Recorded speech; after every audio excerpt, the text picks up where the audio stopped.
नमस्कार। Cognizant academy के YouTube मंच पर आप सबों का स्वागत है। इस वीडियो में हम लोग झारखंड राज्य से संबंधित कुछ ज्ञान की बात करेंगे और यह ज्ञान जो है एमसीक्यूज़ के माध्यम से हम लोग देखेंगे। टोटल 30 क्वेश्चन जो है हम लोग फटाफट 10 से 15 मिनट में कंप्लीट करेंगे। तो आइए देखते हैं काफ़ी इम्पॉर्टेंट क्वेश्चंस जो किसी भी एग्जामिनेशंस जो झारखंड में जॉब के लिए है उसके लिए काफ़ी इम्पॉर्टेंट है। तो आइए देखते हैं पहला क्वेश्चन। साफाहोर आंदोलन किस आदिवासी समुदाय से संबंधित है? एक बार क्वेश्चन ध्यान से सुनेंगे। साफाहोर आंदोलन किस आदिवासी समुदाय से संबंधित है? तो जहाँ तक सवाल है साफाहोर का, तो साफाहोर आंदोलन संथाल आदिवासी समुदाय से संबंधित है। यह आंदोलन एक ईश्वर की अवधारणा के साथ साथ सामाजिक सुधार से भी संबंधित था। तो यहाँ पर देखिए साफाहोर आंदोलन किस आदिवासी समुदाय से संबंधित है, तो इसका सही आंसर जो है होगा हमारा option number C, that is Santhal. Next question है, छोटा नागपुर का क्षेत्र ब्रिटिश शासन के अंतर्गत कब आया था? तो पूरा देश जो है जब ब्रिटिश शासन में आया तो अलग अलग प्रांत जो है ब्रिटिश शासन में अलग अलग समय पर आए। तो सवाल ये है कि छोटा नागपुर का क्षेत्र जो है ब्रिटिश शासन के अंतर्गत कब आया था? तो सही जवाब होगा 1765 ईस्वी में। छोटा नागपुर का क्षेत्र ब्रिटिश शासन के अंतर्गत कब आया था? 1765 ईस्वी तक जो है ये आ चुका था। नेक्स्ट क्वेश्चन है, संथाल परगना क्षेत्र को अति प्राचीन काल में क्या कहा जाता है? ये जो संथाल परगना क्षेत्र है उसे अति प्राचीन काल में क्या कहा जाता था, ये क्वेश्चन है। तो जहाँ तक सवाल है संथाल परगना क्षेत्र का, तो उसे अति प्राचीन काल में नरी खंड कहा जाता था। क्या बोला जाता था? नरी खंड। इसके अलावा बौद्ध साहित्य के अनुसार इसे क जंगला नाम से भी जाना जाता था। जो अगर बौद्ध साहित्य की बात करेंगे तो बौद्ध साहित्य के अनुसार जो है संथाल परगना जो है इसको कजंगला बोलते हैं। लेकिन इस क्वेश्चन में पूछा गया है कि संथाल परगना क्षेत्र को अति प्राचीन काल में क्या कहा जाता था, तो इसका सही जवाब होगा नरी खंड। लेकिन यही अगर पूछा जाएगा कि बौद्ध साहित्य के अनुसार जो है संथाल परगना का क्या नाम था, तो उसका सही जवाब होगा क जंगला। नेक्स्ट क्वेश्चन है, शासक पूरनमल के द्वारा निम्नलिखित में से किस मंदिर का निर्माण करवाया गया? रांची स्थित जगन्नाथ मंदिर, देवघर स्थित शिव मंदिर, रांची स्थित पहाड़ी शिव मंदिर या इटखोरी स्थित भद्रकाली मंदिर? तो जो देवघर स्थित शिव मंदिर है इसे हम लोग रावणेश्वर वैद्यनाथ ज्योतिर्लिंग भी कहते हैं। इसका निर्माण पूरनमल के द्वारा करवाया गया था। तो यहाँ पर देखिए क्वेश्चन जो है कि पूरनमल के द्वारा निम्नलिखित में से किस मंदिर का निर्माण करवाया गया था? तो क्वेश्चन 94 का करेक्ट आंसर होगा ऑप्शन नंबर बी, देवघर स्थित शिव मंदिर का निर्माण जो है शासक पूरनमल के द्वारा कराया गया था। क्वेश्चन नंबर 95 है, झारखंड के स्वतंत्रता सेनानियों में से प्रथम शहीद होने का गौरव किस सेनानी को प्राप्त है? तो आप सब जानते हैं कि झारखंड जो है उसमें बहुत सारे स्वतंत्रता सेनानी हुए, तो इसमें प्रथम शहीद होने का गौरव जो है किस सेनानी को प्राप्त हुआ था, ये क्वेश्चन है। तो 1785 ईस्वी में तिलका मांझी को गिरफ्तार कर लिया गया और उन्हें फांसी दे दी गई थी। और तिलका मांझी ही वो स्वतंत्रता संग्राम सेनानी थे जिन्हें प्रथम शहीद होने का गौरव प्राप्त है। तो क्वेश्चन नंबर 95 का जो करेक्ट आंसर होगा वह है तिलका मांझी। झारखंड के स्वतंत्रता सेनानियों में से प्रथम शहीद होने का गौरव किस सेनानी को प्राप्त है? सही जवाब होगा तिलका मांझी। नेक्स्ट क्वेश्चन है, झारखंड राज्य के लोगों में कितने जे का उपयोग किया गया? तो जहाँ तक सवाल है जे का, तो झारखंड के लोगों में चारों तरफ से 4 जे का उपयोग किया गया है, ये सब आप जानते हैं। नेक्स्ट क्वेश्चन है, मारंग गोमके किसे कहा जाता है? मारंग गोमके किसे कहा जाता है? तो इसका करेक्ट आंसर होगा जयपाल सिंह, है ना।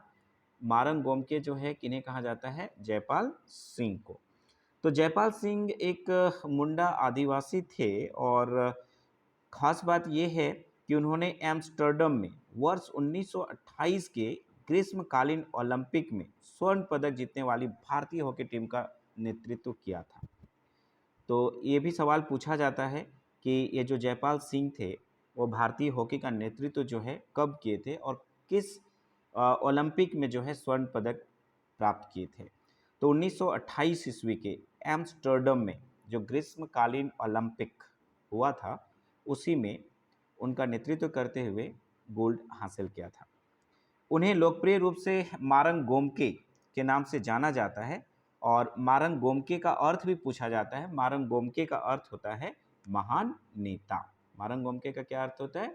महान नेता। ये भी सवाल में कभी कभी पूछा जाता है। तो मारंग गोमके जो है किसे कहा जाता है? तो आंसर होगा जयपाल सिंह। नेक्स्ट क्वेश्चन है, बाबूलाल मरांडी ने झारखंड के मुख्यमंत्री का पद संभालते ही कौन से जिले को उप राजधानी के रूप में विकसित करने का ऐलान किया था? तो इसका करेक्ट आंसर होगा ऑप्शन नंबर सी और वह है दुमका। नेक्स्ट क्वेश्चन है, झारखंड विधानसभा भवन को किस नाम से जाना जाता है? तो यहाँ पर देखिए झारखंड विधानसभा जो है भवन उसको रशियन हॉस्टल के नाम से जाना जाता है। झारखंड विधानसभा भवन को किस नाम से जाना जाता है? Russian hostel. ये पुराना विधानसभा की बात है। हेमंत सोरेन का संबंध किस राजनीतिक दल से है? तो हेमंत सोरेन का संबंध जो है झामुमो से संबंधित है। नेक्स्ट क्वेश्चन है, झारखंड किस गोलार्ध में स्थित है? तो सही जवाब होगा option number C, that is उत्तर। जहाँ तक सवाल है भारत का, तो भारत भी उत्तरी गोलार्ध में ही स्थित है। तो भारत में ही हमारा झारखंड है, तो झारखंड भी उत्तरी गोलार्ध में स्थित है। नेक्स्ट क्वेश्चन है, निम्नलिखित में से कौन सा जलप्रपात नदी युग सुमेलित नहीं है? तो दिया हुआ यहाँ पर हुंड्रू जो है स्वर्णरेखा नदी पर बना हुआ है, हुंड्रू जलप्रपात। तो ये भी पूछा जाता है कि हुंड्रू जो जलप्रपात है वह किस नदी पर बना है? तो ये आंसर होगा स्वर्णरेखा। जोन्हा जो है राहु नदी पे बना हुआ है, ये भी सही है। दसोंग जो है कांची नदी पे बना हुआ है, ये भी सही है। लेकिन इसमें जो आप देख रहे हैं 102, ठीक है, तो ये जो ऑप्शन नंबर डी है लोध और बराकर, ये सही सुमेलित जो है वह आपका नहीं है। तो क्वेश्चन नंबर 102 जो है, अगर इसकी थोड़ा सा डिटेल में जाएं तो ये जो लोध जलप्रपात है वो झारखंड के लातेहार इस जिले में, लोध जलप्रपात झारखंड के लातेहार जिले में बूढ़ा नदी पर स्थित है और इसीलिए इसको बूढ़ा घाट जलप्रपात भी कहा जाता है। तो कभी कभी पूछा जाता है कि बूढ़ा घाट जलप्रपात जो है किसे कहा जाता है? याद रखेंगे लोध जलप्रपात को। और लोध जलप्रपात जो है किस नदी पर है? तो बूढ़ा नदी पर स्थित है और बूढ़ा नदी पर स्थित होने की वजह से ही लोध जलप्रपात को बूढ़ा घाट जलप्रपात भी कहा जाता है। तो जहाँ तक इस सवाल का सही जवाब है, तो कौन सा जलप्रपात नदी युग्म जो है सुमेलित नहीं है? तो ऑप्शन नंबर डी जो है लोध और बराकर, ये गलत है। लोध जो है ये आपका बूढ़ा नदी पर अवस्थित है। नेक्स्ट क्वेश्चन है क्वेश्चन नंबर 3, पारस की पहाड़ी की ऊंचाई क्या है? अक्सर ये सवाल जो है, जो भी अभी हम लोग डिस्कस कर रहे हैं, ये सारे सवाल जो है एग्जामिनेशंस में पूछे जाते हैं। जहाँ तक सवाल है पारस की पहाड़ी की, पारसनाथ की पहाड़ी की, तो ये काफ़ी इम्पॉर्टेंट पहाड़ी है, ठीक है, ये झारखंड की शान भी है। और हम लोग जानते हैं कि झारखंड राज्य के गिरिडीह जिले में ये अवस्थित है। और जहाँ तक सवाल इसकी ऊंचाई का है, तो इसकी ऊंचाई जो है 1365 मीटर है। यानी कि पारस की पहाड़ी की ऊंचाई क्या है? 1365 मीटर। ऑप्शन नंबर सी जो है ये करेक्ट होगा। झारखंड में सर्वाधिक क्षेत्र पर कौन सी फसल बोई जाती है? तो झारखंड में सर्वाधिक क्षेत्र पर अगर बात करें तो धान की फसल बोई जाती है और झारखंड में धान उत्पादन क्षमता जो है 1930 किलोग्राम प्रति हेक्टेयर है। अगर झारखंड में धान उत्पादन की क्षमता की बात की जाए तो 1930 किलोग्राम प्रति हेक्टेयर है और ये धान जो है ना, यही सर्वाधिक क्षेत्र में बोई जाती है।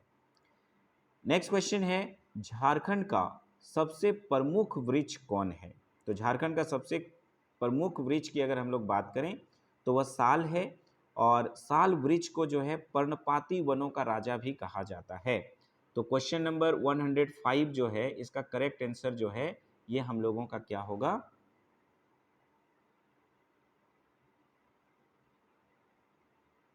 साल। क्वेश्चन नंबर 105 का करेक्ट आंसर होगा साल। नेक्स्ट क्वेश्चन है 106, झारखंड के किस जिले में लाह का सबसे अधिक उत्पादन होता है? और इसका करेक्ट आंसर होगा रांची जिला। तो झारखंड के किस जिले में लाह का सबसे अधिक उत्पादन होता है? तो सही आंसर है रांची।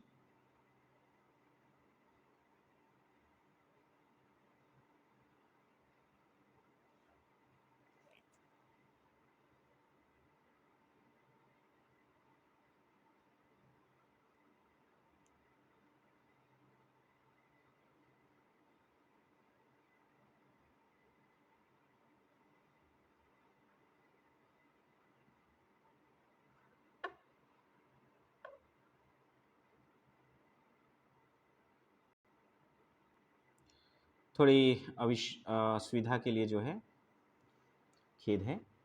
नेक्स्ट क्वेश्चन है 107, पश्चिम सिंहभूम में अवस्थित चिड़िया प्रसिद्ध है? तो पश्चिम सिंहभूम में अवस्थित चिड़िया जो है प्रसिद्ध है, इसका करेक्ट आंसर क्या है? पक्षी अभयारण्य है, भेड़िया अभयारण्य है, लौह अयस्क खनन है, खरकई बांध है। तो क्वेश्चन नंबर 107 का करेक्ट आंसर होगा लौह अयस्क खनन। तो पश्चिम सिंहभूम में अवस्थित चिड़िया प्रसिद्ध है लौह अयस्क खनन के लिए। लांगड़े क्या है? तो लांगड़े एक्चुअल में एक प्रकार का नृत्य है और लांगड़े को जो है हम लोग डाहार नृत्य के नाम से भी जानते हैं। तो लांगड़े क्या है? तो इसका करेक्ट आंसर होगा एक प्रकार का नृत्य। और याद रखेंगे लांगड़े को डाहार नृत्य के नाम से भी जानते हैं।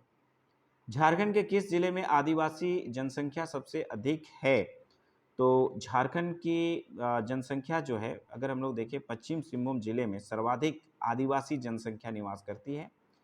तो क्वेश्चन नंबर 109 का जो करेक्ट आंसर होगा वह है पश्चिम सिंहभूम। हम लोगों को ये मिल रहा है ऑप्शन नंबर ए में। बिहार इस्पांजर आयरन संयंत्र अवस्थित है? तो बिहार इस्पांजर आयरन लिमिटेड अगर बात की जाए तो भारत का पहला व्यापारिक इस्पांजर आयरन संयंत्र है।